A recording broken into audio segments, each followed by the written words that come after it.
주가가 빨리 오르기를 원한다면 빠르게 성장하는 회사를 찾으면 된다라고 강조를 합니다. 이런 회사는 주가가 바닥권일 때 잘 매수를 해두면 한번 이렇게 시장의 조명을 받으면 굉장히 빠르게 주가가 올라갈 수 있다.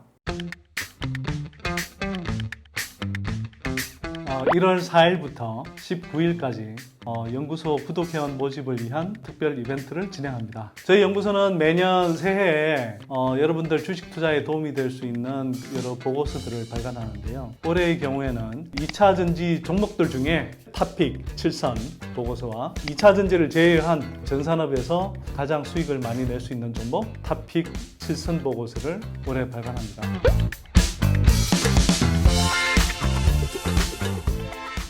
안녕하세요. 선대인경제연구소 선대인 소장입니다. 자, 오늘은 여러분들한테 또 하나 주식 투자와 관련해서 좀 조언을 드리려고 하는데요. 많은 분들이 이게 수익을 많이 내는 그런 종목을 어떻게 찾느냐, 이거 되게 좀 궁금해 하시는 것 같습니다. 지난번에 저희가 이제 촬영할 때 국내 증권사들이 주로 추천하는 그런 대형주들 투자하면 얼마간 수익이 날지는 모르겠지만 개인 투자자들이 견실한 중소형주에 투자해서 2배, 3배씩 이렇게 수익을 내가면서 의미 있는 부를 축적해가는 것은 상당히 어렵다라고 제가 말씀을 드렸는데요. 그러면 거꾸로 좋은 중소형주 또 수익률을 잘 낼 수 있는 그런 종목들을 어떻게 선별하느냐 또 발굴하느냐에 관해서 좀 궁금해 하시는 분들이 많은 것 같아요.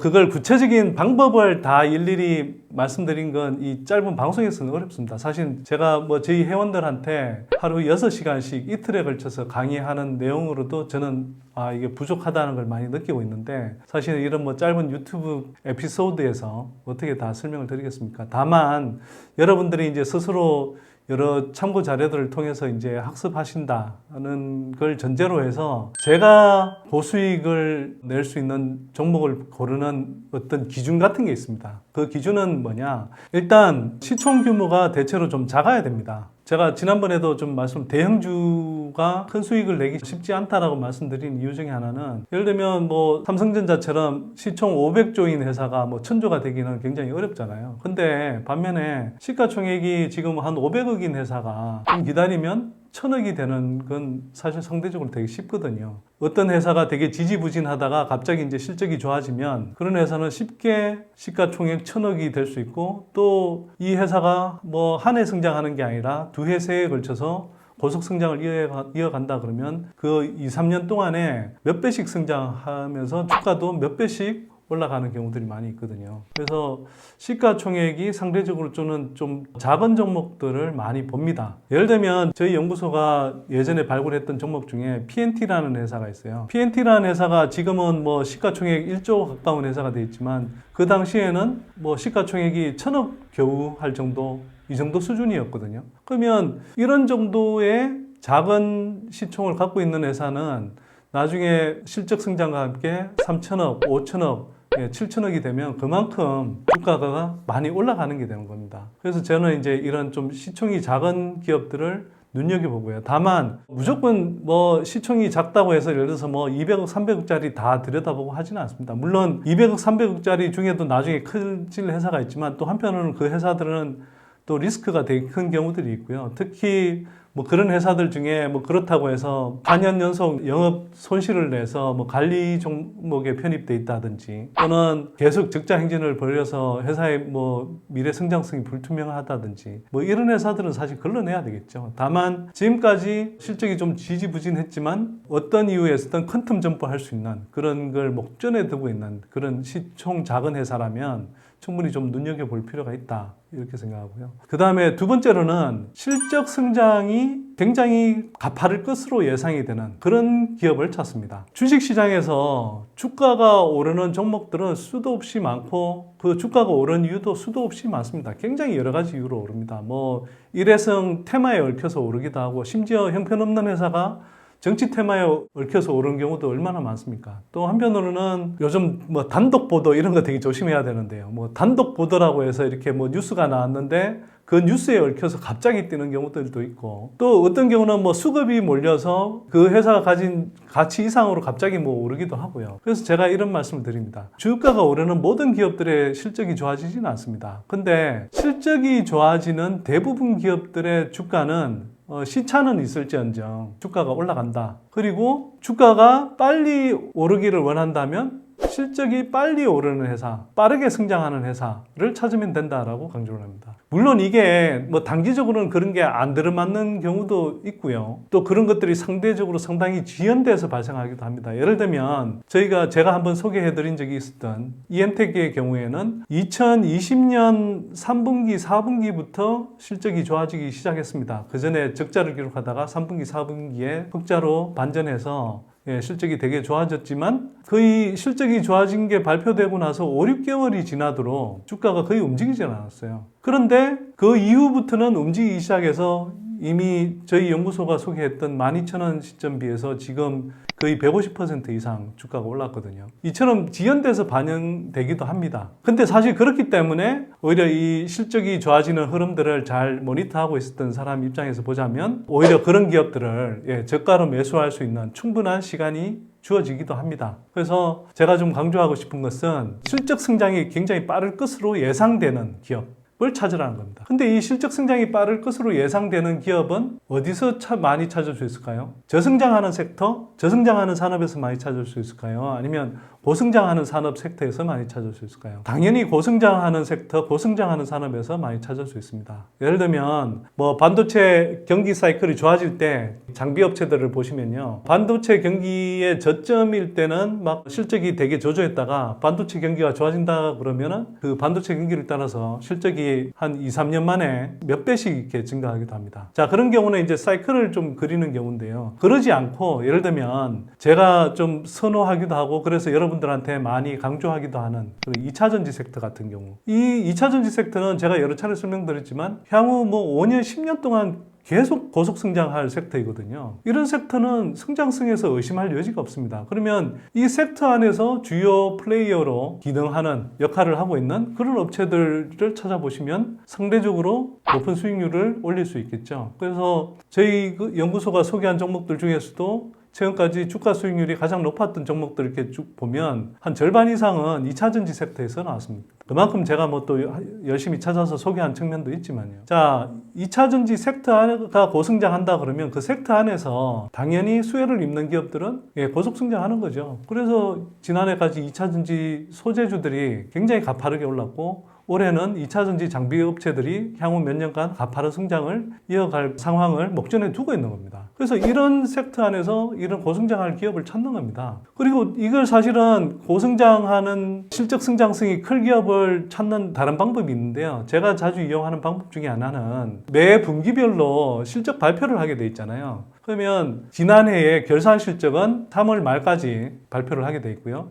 그 다음부터는 1분기 실적은 5월 15일, 2분기 실적은 8월 15일, 3분기 실적은 11월 15일 이 정도까지 다 공시를 해야 됩니다. 그러면 이 실적 시즌이 될 때 이 실적을 발표하는 회사들의 실적 데이터를 이렇게 쭉 찾아보시면 그 중에서 실적 증가폭이 큰 회사들이 있습니다. 매출, 영업이익, 순이익까지 다 같이 뭐 전년 대비 또는 전분기 대비해서 뭐 30% 이상 성장한다든지 이런 기업들을 찾아보시면 그만큼 실적 성장폭이 빠른 거죠. 그리고 이런 실적 성장폭이 빠른 회사가 여기에서 그치지 않고 향후에도 이 실적 성장 속도를 더 높일 수 있거나 적어도 이 정도 실적 성장 속도를 지속할 수 있을 것 같은 그런 기업들을 여러분들이 이런저런 검색을 통해서나 그 회사에 대한 정보들을 이렇게 파악해서 체크해 보셔서 그런 종목들을 찾아내시는 방법이 있습니다. 근데 많은 2,000 몇백 개 되는 그 상장 기업들의 그런 실적 데이터를 어떻게 확인하느냐고요? 여러분들이 노가다 안 하셔도요. 그 세종기업 데이터라는 데가 있어요. 그 세종기업 데이터가 텔레그램 채널에도 있는데요. 매 분기 실적 발표 시즌 때마다 상장사들의 최근 실적을 업데이트해서 엑셀 파일로 정렬해서 보여줍니다. 엑셀 사용이 좀 편하신 분들은 이 데이터를 가지고 얼마든지 좋은 기업들 골라낼 수 있는 족보이기 때문에 많이 활용하시기 바라고요. 제가 세종기업 데이터에서 뭐 돈 받는 것도 아닌데 정말 유용한 자료이기 때문에 제가 여러분들한테 소개하는 겁니다. 자, 이렇다 하더라도 여러 측면에서 이미 주가에 밸류에이션이 충분히 반영돼 있다. 그 회사의 뭐 성장성이라든지 이런 것들이 충분히 반영돼 있다라고 하면 메리트가 없죠. 예를 들면 제가 2차전지 장비주를 소개하면서 상대적으로 M+를 소개했던 이유를 한번 좀 뭐 말씀을 드려볼게요. 사실 2차전지 장비주들 중에는 주식시장에 막 돈이 몰려들면서 막 고평가되기 시작한, 그래서 기회는 이때다 하고 상장 러시를 이룬 2차전지 장비 업체들이 2020년부터 해서 뭐 지난해까지 굉장히 많이 상장했습니다. 근데 이 회사들은 이미 상장할 때부터 2차 전지가 각광을 받고 있었기 때문에 상대적으로 고평가된 상태로 다 상장이 됐거든요. 그러다 보니까 지난해 상장된 뭐 2차 전지 장비 업체들만 꼭 그런 건 아니지만 2차 전지 장비 업체들은 상대적으로 주가가 이미 상당히 높게 형성된 상태에서 진입한 경우들이 많습니다. 그런데 반해서 M+ 같은 경우는 몇 년 전에 이미 상장된 상태에서 기대했던 만큼 실적이 빨리 증가하지 않고, 특히 코로나 때문에 실적이 이제 정체되면서 주가 거품이 쫙 고스란히 빠졌던 것이죠. 그래서 지난 뭐 연말쯤에는 한 12,000원 부근 정도에서 바닥을 이렇게 헤매고 있었던 상황이 있었습니다. 그런데 이런 회사가 그 당시 시총으로는 뭐 1,500억 정도밖에 안 되는 회사였어요. 근데 이미 비슷한 경쟁업체로서 상장돼 있었던 하나기술 같은 경우는 시가총액이 5천억 넘게 상장이 됐고요. 지난해 말 기준으로도 거의 4천억 가까이 돼서 M+보다 한 2배 이상 시가총액이 높았습니다. 그런 상황이다 보니 하나기술도 굉장히 사실 좋은 업체거든요. 그리고 앞으로 실적과 수주가 증가하면서 주가가 많이 오를 업체라고 저는 생각해요. 근데 그 당시 시점에서 비교했을 때 M+가 같은 경쟁 업체이고 비슷한 성장 궤적을 그리겠지만 훨씬 싼 업체인 거거든요. 밸류에이션 측면에서 지금까지 지지부진하면서 주가가 바닥을 헤매고 있는 상황에서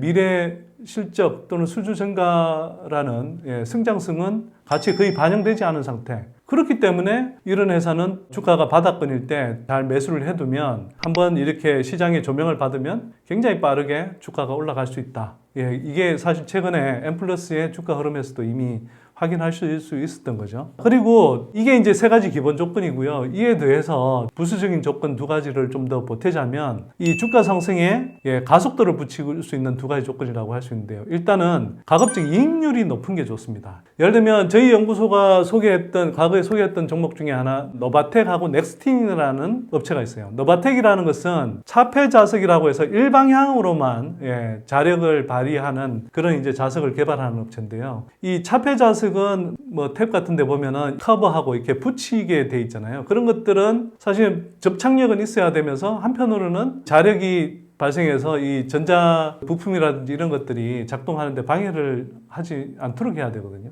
그래서 이런 이제 제품을 만드는 것인데, 이런 제품을 만드는 이 업체 노바텍의 영업이익률을 보면 30%, 40% 이래요. 그만큼 이제 이 이익률이 높다는 거죠. 그래서 이런 회사의 경우는 예를 들면 성장성도 되게 높았지만 한편으로는 마진율이 되게 좋았습니다. 이런 회사는 그냥 예를 들어서 500억 매출을 해버리면 영업이익만 200억이 돼버리는 거고, 매출 1,000억을 기록해버리면 영업이익이 400억이 돼버리는 거예요. 그러면 우리가 보통 근데 기업의 어떤 가치를 평가할 때는 단순히 매출 규모로 하는 게 아니라 영업이익 또는 순이익을 기준으로 사실은 많이 따지죠. 그러면 같은 예를 들어서 매출 1,000억이라고 하더라도 50억을 버는 회사하고 300억을 버는 회사, 어떤 회사를 선호할까요? 어떤 회사의 밸류에이션이 좋을까요? 그리고 이런 회사의 경우는 예를 들어서 매출이 조금만 성장해도 영업이익이 굉장히 가파르게 성장합니다. 그와 연동해서 영업이익의 예를 들어서 뭐 10배를 측정한 주가라고 한다고 그러면 뭐 금방 2배씩으로 이렇게 늘어나게 되는 거죠. 그래서 그만큼 빠르게 실적 중에서도 매출이나 영업이익 이런 것들 중에서도 영업이익 또는 순이익이 가파르게 증가할 수 있기 때문에 이익률이 높은 기업을 선호한다. 그런 기업이 상당히 고수익을 가져다 줄 수 있다. 이렇게 말씀드립니다. 추가적인 이제 조건으로 더 붙이고 싶은 것은 기술적인 혜자 또는 다른 업체가 진입하기 힘든 진입 장벽이 높아야 된다. 이렇게 이제 좀 말씀드립니다. 앞서 말씀드렸던 노바텍이라는 회사도 사실은 그런 진입 장벽이 되게 높은 회사인데요. 넥스틴이라는 회사는 이 반도체 웨이퍼 패턴 인스펙션 검사 장비 업체입니다. 테스팅 장비가 아니고요. 인스펙션, 검사하는 장비인데요. 이 회사가 이제 개발한 그 장비는 미국에 이제 KLA라고 하는 굉장히 큰 거대 반도체 장비 회사가 있어요. 이 회사가 거의 독점하다시피 하고 있는 웨이퍼 패턴 장비 검사기를 이 회사가 이제 개발을 한 겁니다. 근데 이 장비가 기술적인 진입 장벽이 되게 높아요. 넥스트인이라는 회사도 한 10여 년에 걸쳐서 갖고 있는 노력 끝에 KLA의 각종 특허를 피해가면서 겨우 이 시장에 진입한 건데요. 근데 일단 진입하고 나니까 어떻습니까? 다른 후발주자들은 따라오기가 되게 힘든 거예요. 진입하기가 되게 힘들고. 그러면 이제 넥스틴이라는 회사 입장에서 보면 KLA가 갖고 있는 굉장히 큰 시장을 뺏을 일만 있고 후발주자한테 더 이상 뺏길 일은 거의 없는 거죠. 그러면 이 회사는 당연히 장비 시장의 성장에 따라서 당연히 매출 규모는 커지고 또 이익도 좋아지겠지만 이렇게 이제 나름 기술적 혜자가 있다 보니 이익률이 되게 높습니다. 이 회사도 제조업으로는 꿈의 이익률이라고 하는 30% 40%대 이익률을 기록합니다. 그러면 이런 회사가 예를 들어서 매출이 예를 들어서 뭐 30% 40% 성장한다 그러면 영업이익은 50% 60% 성장할 수가 있는 겁니다. 사실은 넥스틴이 올해 매출이 한 40% 이상 성장하고 영업이익은 60% 이상 성장할 걸로 예상이 돼요. 그리고 이 회사는 반도체 섹터에 속하지만 한편으로는 비메모리 반도체 쪽으로도 장비를 적용할 수 있고 또 중국 업체들이 막대한 반도체 투자를 하고 있는데 이 중국 업체들 수요가 많아서 사실 구조적 성장이 가능한 반도체 장비 업체라고 할 수도 있습니다. 이런 업체가 사실은 또 이익 성장이 굉장히 빠르게 이제 일어나는 거죠. 그래서 이게 어떻게 가능하냐? 바로 기술적 혜자가 있고 높은 진입 장벽을 가지고 있기 때문에 갖고 있는 이 회사의 특성이다. 그래서 빠른 성장과 함께 높은 이익률도 누릴 수 있는 거다. 이렇게 이제 좀 말씀드린 거고요. 그래서 제가 이제 앞에서 3+2의 고수익을 낼 수 있는 종목을 찾는 방법 또는 그 조건들을 이렇게 뭐 말씀을 드렸어요. 항상 이런 기준을 염두에 두시고 종목들을 찾다 보면 그렇지 않을 때에 비해서 여러분들이 훨씬 더 수익을 잘 낼 수 있는 좋은 기업들을 찾을 수 있는 가능성은 높아진다. 저는 이렇게 생각하고요. 일단 제가 오늘 예시로 들어진 그런 종목들이 그동안 실적 성장을 어떻게 해왔고 또 어떤 면에서 이렇게 주가가 상대적으로 이렇게 빨리 오를 수 있었는지를 한번 스터디해 보시면 그와 비슷한 유사한 사례들을 좀 찾아보시면 아마 여러분들도 한 2, 3년 안에 몇 배 올라가는 그런 종목들은 쉽게 좀 찾을 수 있지 않을까 이런 생각이 좀 들기도 합니다. 자, 뭐 어려울 수 있지만 한번 해보시고요. 정 힘드시면 저희 연구소 회원으로 가입하셔서 도움 받으시기 바랍니다. 자, 오늘 에피소드는 여기서 마무리하고요. 다음 시간에 좀 더 재밌는 내용으로 찾아뵙도록 하겠습니다. 감사합니다.